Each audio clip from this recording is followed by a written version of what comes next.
Welcome to Season 3 of You're Not Alone with Townsend. My name is Townsend, and if you've followed my journey, you know that I'm not only a musician, but I'm also a mental health advocate. I use my platform to help spread awareness, love, build community, and simply help people feel less alone in their struggles. In the last couple of years, I've had the chance to interview people from all over the world about a huge variety of mental health topics, and I cannot thank each of you enough for helping us continue to shine a light on the world. Every other week this season, we're bringing you the best interviews we've had. Make sure to like and follow this podcast if you're enjoying it. And if you want to keep up with everything we've got going, follow us on socials at Townsendtmusic. Hope you enjoy. What is up, everybody? Welcome to this episode of You're Not Alone with Townsend. I, of course, am your host, Townsend. I'm so excited. Today, I've got one of my friends. His name is Jordan. I, of course, ran across him on social media, and I'd been seeing his stories for many, many months now. We tried to schedule something a long time ago, and the timing just didn't work. But we finally made it work, and I'm so honored to have him on here. Today, we're going to be talking about something called apraxia, which just incredibly is interesting to me. Something super cool that Jordan does is he'll talk about his diagnosis very openly on social media. He'll explain it to people. Something that I love is that you talk about what does and what doesn't work. And I think that's incredibly important, especially for other people that have this or anyone with children that are trying to go to speech therapy or anything like that. So I love what you do. And thank you so much for joining us. Thank you. Thank you. Thank you. Okay, so tell us, I always like to have my guests introduce themselves a little bit. So who is Jordan? Anything you want to share? You can talk about your age, where you're located, what your job is.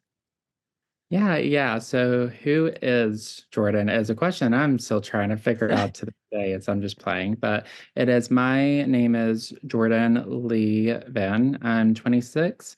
I'm from Greensboro, North Carolina. I was born and raised here in North Carolina. And I am a person who has childhood apraxia of speech. And from my life experiences and like trials of adversity and such, I made the decision when I was around 21, 22, to make social media pages under the blog name Fighting for My Voice, where I talk very openly about my diagnosis of childhood apraxia of speech and what it's been like so far, and then also just talking about my everyday life. So I'm an advocate. I'm also an author. I've written the book series called Jordan's World, which is a non-fictional children's book series about my life growing up with my speech diagnosis. I just wrote my fourth book in my new series called Jordan's Journeys, called A Not So Silent Christmas, but of course Christmas time has passed now, but I absolutely loved coming out with the book. And I do a lot of different things because I feel like as an advocate, you can never pick and choose which area of life a person's diagnosis might affect them, because it can affect in so many different areas within their life. So I've also, within the meantime, I have founded a 501c3 nonprofit called the Apraxia Foundation Hearing All Voices, where we help individuals with childhood apraxia of speech and other related communication disorders afford speech services in the form of grants, and AAC, that stands for Alternative and Augmentative Communication, that can help people voice their basic wants, thoughts, and needs through technology. So there's a lot of different things I've dived into, but the goal within all of these things is, of course, to help people. So everything has that surrounding focus. That is so cool. I had no idea you had written books. I'm gonna have to look into that. I love that so much. Okay, so how old were you when you got the diagnosis of apraxia? So I was 5. So prior to age 5, we definitely knew that I had speech differences. because I didn't say my first word until I was 5. I can make some sounds when I was younger as I grew within my toddler years, but they were very inconsistent. So I was around age 5 when we first found out. So you were talking about when you were younger, you knew there was a little bit of a difference, but when you went to school, could you tell there was a difference? Like, how did that feel when you were 5 and in elementary school? Did you notice something was going on, or how'd that feel to you? Yeah, so I didn't really know prior into getting into elementary school.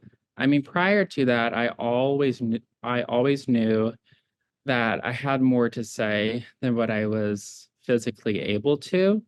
And I wasn't really exposed to many of my same age peers as much prior to elementary school. So like I might have saw like a few kids like from my church, but not the amount of people that I saw within my kindergarten year.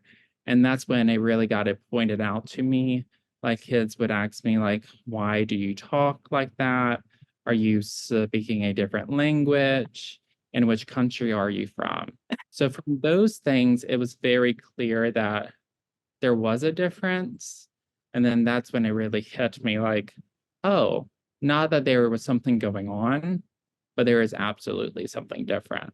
Interesting. That's so I laugh because I feel like that's so common for young kids. Their question is, "Where are you from?" Anybody that sounds different, it's always, "Where are you from?" Which is such an innocent question, and I love kids are Really is. just yeah, kids are just curious and they wanna know, and usually I have found when you're just straight with a kid and you say, "Well, they have a difference because," they're like, "Okay," and they move on.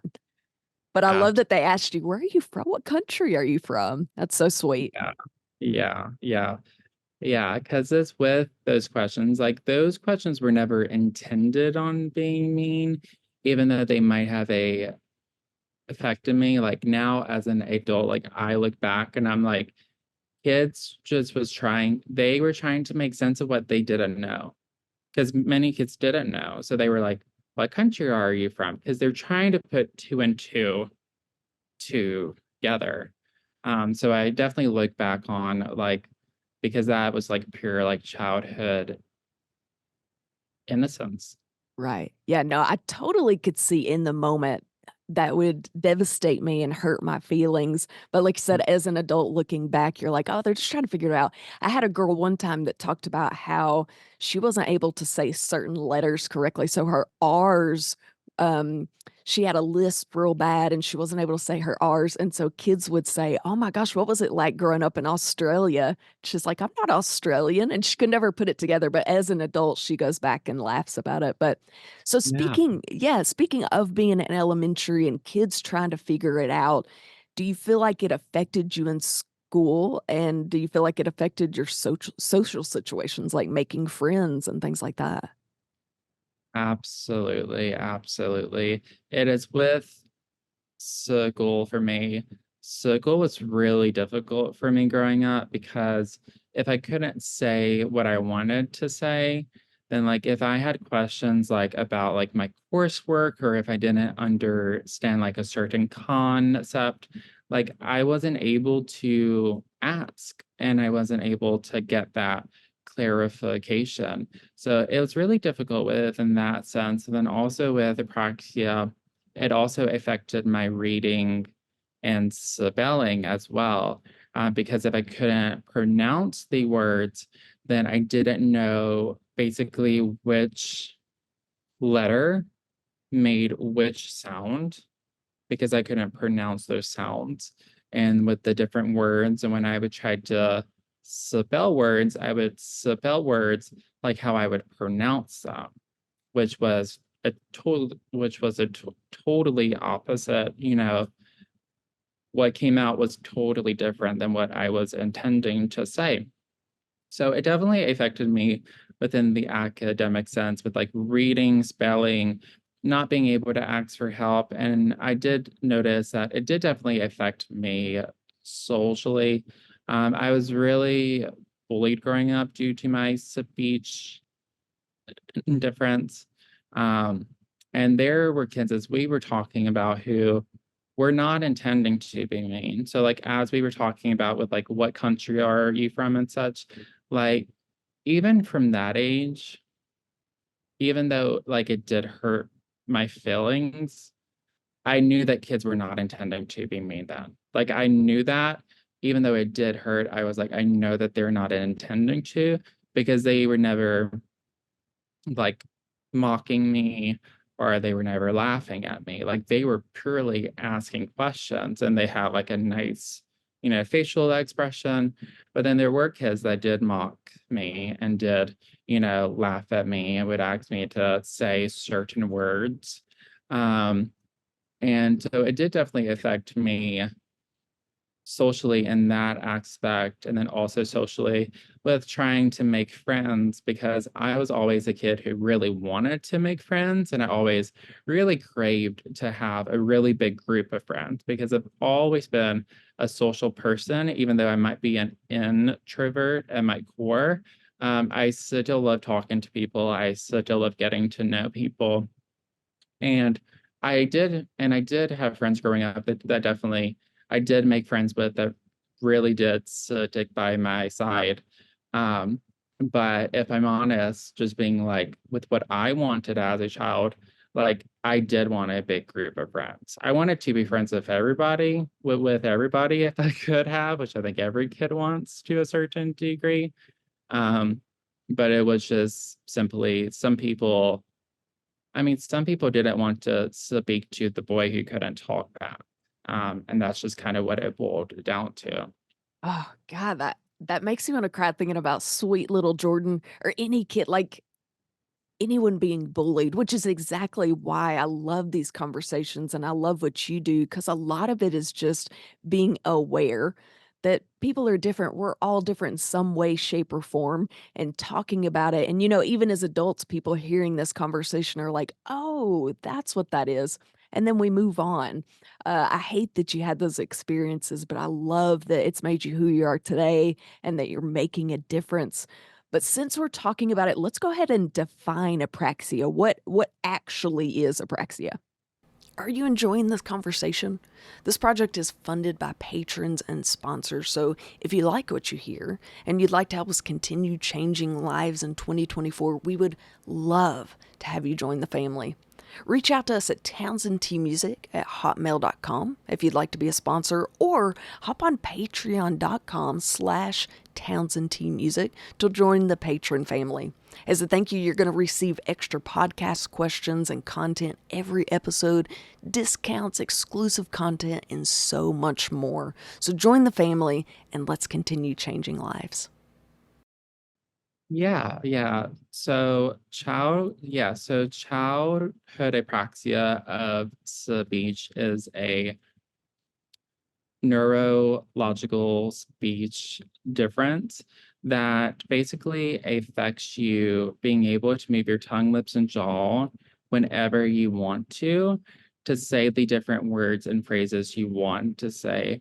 So basically, between the brain and the mouth, there's a disconnection, and that disconnection can basically get in the way of you saying different words that you want to say, or different sounds, different phrases, and different things like that. So this is a speech difference that is present since birth. So I've had childhood apraxia of speech my whole life. When I was first diagnosed, I was classified as a profound case of childhood apraxia. Now, how they classify me would be a mild case of apraxia, but it really depends on like the different social situations I'm in, how my speech is that day, because apraxia is known for inconsistent speech and voicing errors. So it might be the ability to say one word, one phrase, one moment, and then the next not being able to say that word or phrase like how you would like to say it or at all. And this is what really makes childhood apraxia really different than what you would label like a speech delay, because it's not something that simply like gets better with age or as you grow. You do have to have the research evidence-based treatment of speech therapy utilizing a motor planning approach in order to make gains by ASHA. So treatment is very, very crucial. Okay. So you know what you want to say, your mouth and your tongue and all those things just won't cooperate. Right. Okay. Absolutely. Okay. So how common is apraxia of speech?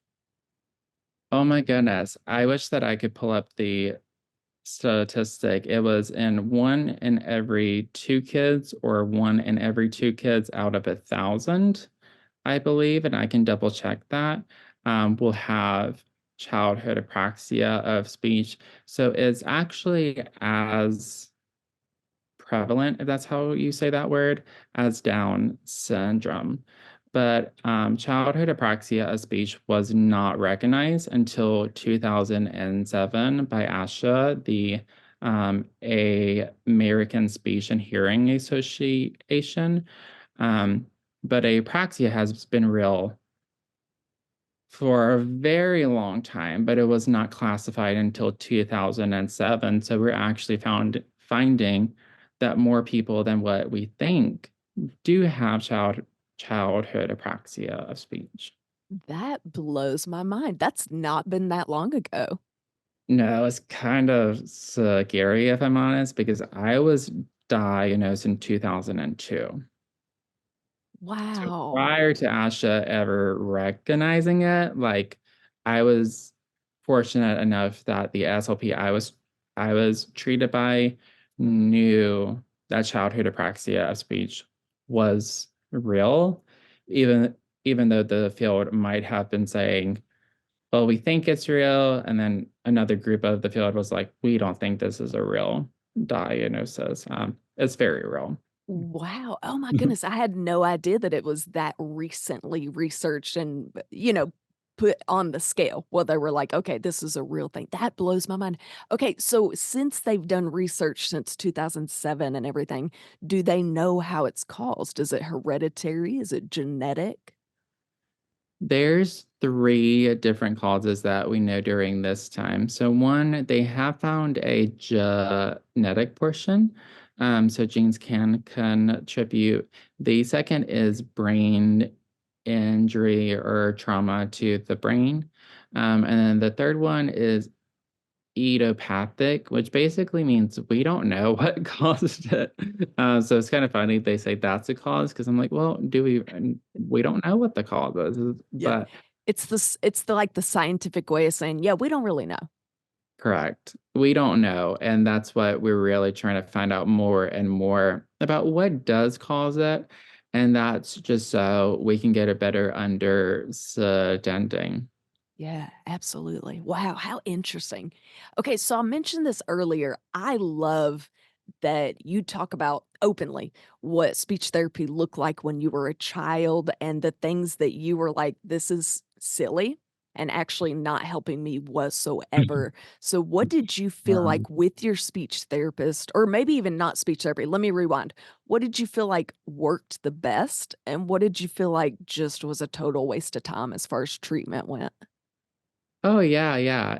I love this question. I would definitely say like what definitely worked for me was like a play-based structure because of course as children, your attention spans are not fully developed and such. And it was very hard for me to keep on engaging within my session. So, definitely doing a play based approach where I was able to move around the room. I was able to enjoy the activities that we were doing. Um, and just, having a say. So having options. So like, would you like to do this or would you like to do that? Having those options because something that definitely didn't work for me is when my SLPs would just kind of expect me to sit down at a table, not leave my chair, not fidget, not move. And there were a certain amount of drills and flashcards I had to say.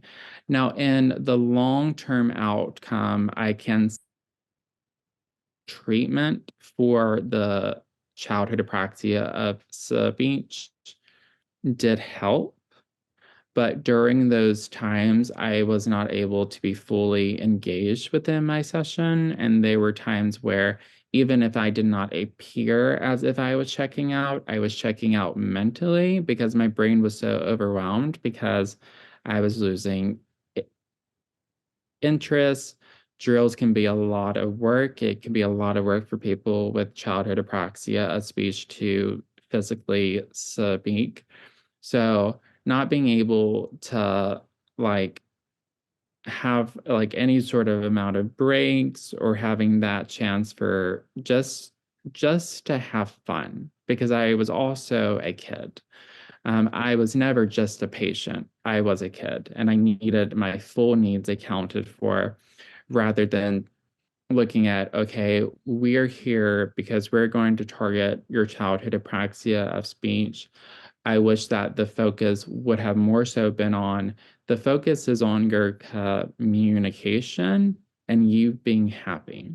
I wish that would have been um, the main focus point because there were times where if I was not supposed to leave my chair and then I would get up out of my chair, like they would get mad. And it got into the point sometimes where I would hide under the SLP's table because I didn't feel safe. I mean, there wasn't an actual threat there, but as children, our nervous system, anytime it feels dysregulated, we sense a threat. And during those times, I just wanted to be left alone. So I wasn't able to build that meaningful relationship that I wish that also would have been more looked at and more established rather than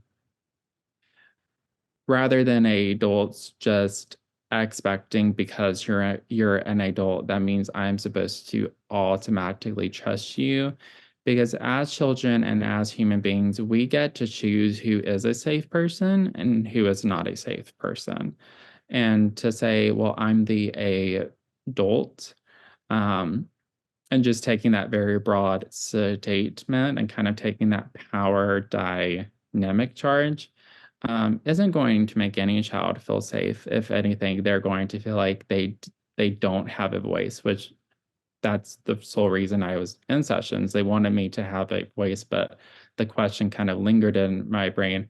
Is this actually about me having a voice or is this about me physically talking? Wow.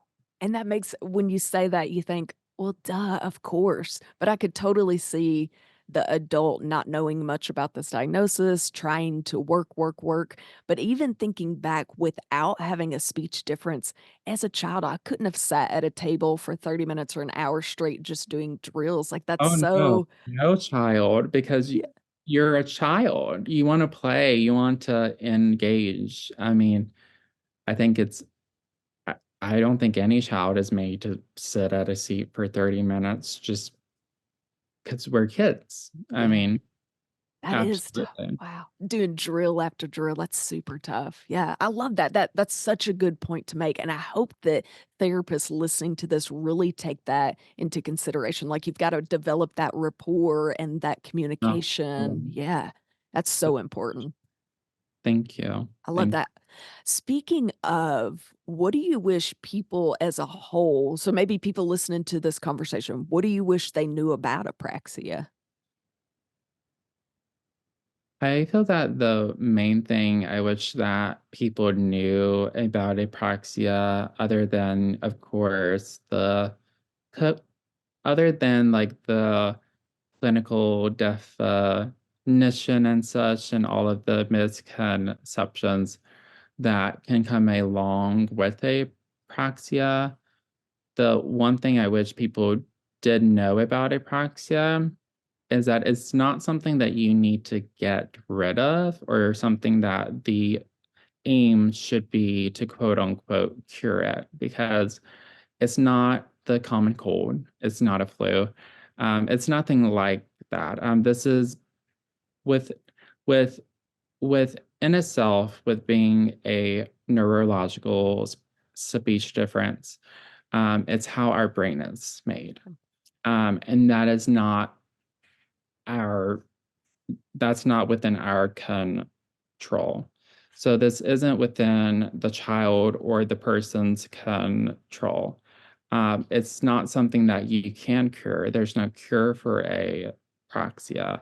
And I would argue personally that there doesn't need to be a cure for apraxia, because I find that when we start putting the goal to be a cure or to get rid of, we're not actually appreciating the child or the person for who they are within that moment. And we're also not taking into account as well that I personally feel like one of the greatest gifts that you can give a person is by accepting them for who they are and whatever makes them them. So I wish that the main thing I wish people knew is that it's not within our control. And that means that it's something that we're going to have to learn to accept and something that we're going to have to work on. And that's why I went to speech services as a child, and as an adult. And that's why I advocate so heavily for speech services. Um, but the second thing that I do wish that people knew is that when we start to aim the focus as a cure or something that they will outgrow, which is completely false, that's not the case. Um, we're not actually accepting the person fully for who they are, and the effects of that long term for anybody who doesn't feel accepted for who they are or feels like they need to mask a certain portion of themselves so people can accept them or love them, can be incredibly hard and can be very impacting psychologically. um, so I find that there needs to be just a very huge acceptance portion, not only with childhood apraxia of speech, but I believe with disabilities in general, and anything that makes anybody different or who they are. Yeah, absolutely. You'd be surprised how many people I have come on this podcast and say, I wouldn't change what I have. I just wish people would accept it more, which is really cool. And I wish people would see it that way. It's not, we should cure what's different about you. It should be, no, we're all different and let's just be Mhm. accepting. So that's a really great way to word that. Thank you. Um, so you talk about being a child and how childhood was probably pretty hard. And I feel like even being an adult, you're always explaining yourself and you're always having to be on your best behavior and sometimes even feel like you have to mask part of yourself. So I Mhm. always like to ask people, what does self care look like? So, what does Jordan do to make him feel better? Oh, that's a good question, and that's a question I'm trying to figure out to this Good. day as well.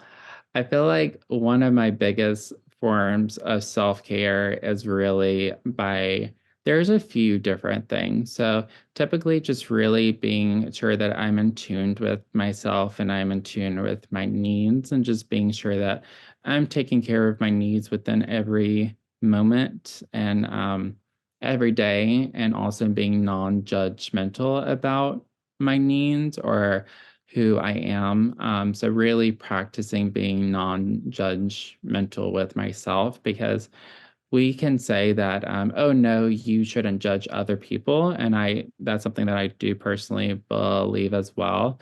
But nobody's there to kind of stop the voice inside of our own heads that nobody hears. That if a friend of yours heard, they would like beat you up because they would be like, you're not allowed to talk to yourself this way. So just really being sure that I'm in tune with myself, with my needs and how I'm thinking and how I'm feeling. I would definitely say too, I love meditation. I love to do a lot of grounding within my day. Um, And two, I just love being with my dogs. I love just spending time with my dogs, just laying on my couch whenever I need to. Um, and just basically, I feel like with self-care as a whole, I feel like there's been a really popular I feel like there's been a very popular trend within the media that self-care is like shopping and spa days and these different things. And that can be self-care because you are taking care of your needs. You might need clothes. Um, it will make you feel well. So absolutely, but something I've had to learn about self-care myself is that really self-care at its core is that you're taking care of yourself and you're taking care of your needs. So that's why I will check in frequently, like, have I ate? Have I drank enough water? Do I need a electrolytes? Am I tired? Do I need to lay down for a minute? Am I overworking myself? Do I need to take an hour break? Anything like that. So it never builds up past a point where I'm like, I'm done. Yeah. And I want to lock myself in my room for 12 hours and not come out and talk to a single person because that has definitely happened. I feel that deep in my soul. It's wild to me, but I'm the same way. I have to check in with myself, which is crazy because you feel like you would know your body best, but it takes a lot of work to learn yourself. There's so many different types of distractions as well that we have within our current world and such. And I do find that we are glued to our phones a little bit more. So I feel like when you're so focused on one thing that you're only up here, but you're not fully present. So that's why I love to ground myself because I can really tell like how does my body feel. Um, so Yeah, absolutely. I think that is a perfect way to work. We're so worried about staring at a screen and comparing, we kind of forget to look inward. Absolutely. As an adult, where do you feel like you find the most support for yourself? Not even just for apraxia, but maybe for apraxia, maybe just where do you feel most at home and where do you find the most support from people?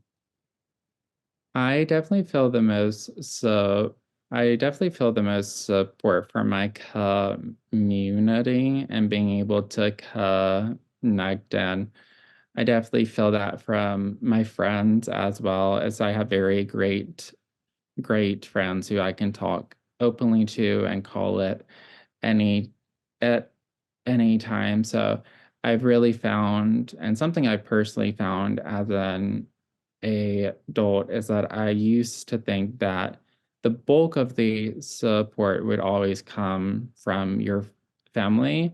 But I feel like as I've grown up, I've personally have found that family is not just blood, but those who do accept you and love you for who you are.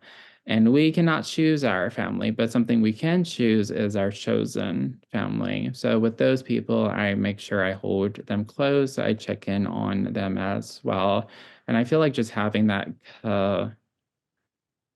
connection and just knowing that there's people there is really the support personally I need because we are social beings and human beings need other human beings. Like we're a pack when it comes to the basic science of it all.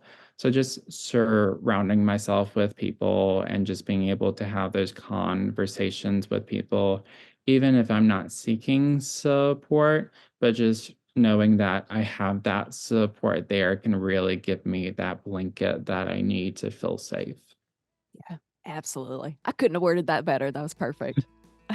Thank I love you. it. Jordan, thank you so, so much for joining us. It's been such a pleasure. It is. It is. Thank you so much for having me. As I greatly enjoyed our discussion. So thank Absolutely. It is such a pleasure. If you're listening to this podcast, you can't see Jordan, you have like the most beautiful smile. you. It's literally perfect. I'm looking at your teeth like, are those even real? They're perfect. These are real. It's I have worn it's I wore braces twice. I will tell people that.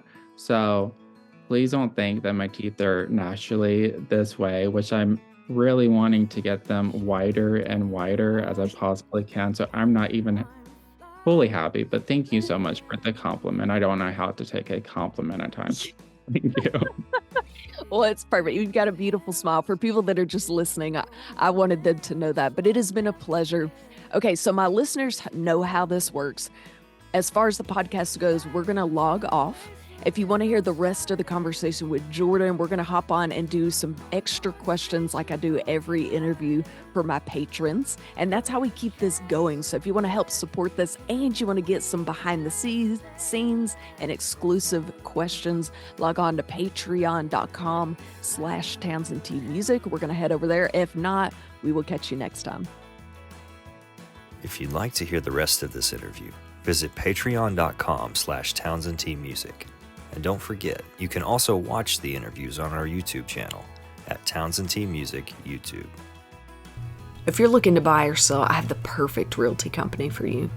Clark & Co. Realty is located in the Benton, Bryant, Arkansas area. And they understand that buying or selling a home is more than just a transaction. It's a life-changing experience. That's why their team of highly seasoned real estate professionals is dedicated to providing exceptional, personalized services for all their clients. They truly take great pride in the relationships they build, and they always work relentlessly on the client's behalf to help them achieve their perfect real estate goals. They always have the client in mind, and I can speak firsthand when I say how reliable, trustworthy, and quick they were. When I was looking to buy my first home, they were there with me every step of the way, answering every question I could think of. They showed me a great amount of knowledge and patience through the process.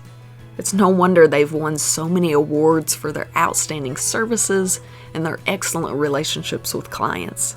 So if you're looking to buy or sell, there is no better option than Clark & Co. Realty.